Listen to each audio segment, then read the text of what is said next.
का कहलो नीरज कुमार सिंह अंतर्राष्ट्रीय युवा हिंदी जिला उपाध्यक्ष पूर्णिया रुपेश कुमार प्रसाद इसको लास्ट लाइन में और गाँव अच्छा ले लीजिए। है समय नदी की बाढ़ अक्सर बह जाया करते हैं। है समय बड़ा तूफान प्रबल पर्वत भी झुक जाया करते हैं।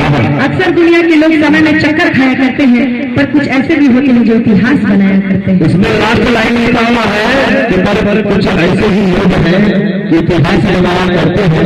इतिहास तो आसाराम बातों से बनाया करता है। इसी कैटेगरी का है आसाराम बापू का चेला लगता है। पुदीना सुनिएगा क्या? पुदीना पहले पुदीना वाले टोन में पुदीना बोल के देखा था। पुदीना इतना खराब पुदीना बोलवा हमरा तो विश्वास न रहे। एक बार और बोलता पुदीना। लेकिन रउआ लोग के प्यार देखे हमरा तो भले लोग आज हमरा से कुछ लोग हमरा से नाराज होके जाई, कुछ लोग प्यार देके जाई।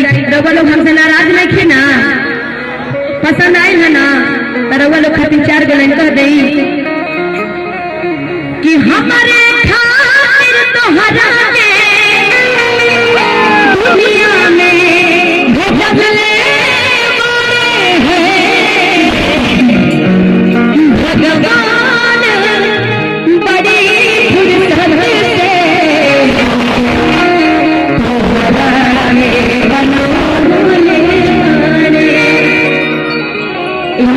की आवाज में गाना रहा। बाकी कौन गाना एक बार तरी जोर से बोला, एक बार और जोर से।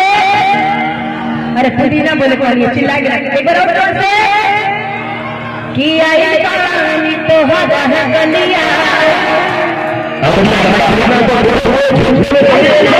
ऐसे ना अभी आखिरी पहुंच चला था हमारे गायकी के जहाँ की तनी झूठ के तनी डांस हो रहा भाई डांस कर दी हाथ पर उठा के। बाकी भगदड़ ना कि केने बारू हमर ललिया आ देखना यारवा के कैसन भइल बा हलिया।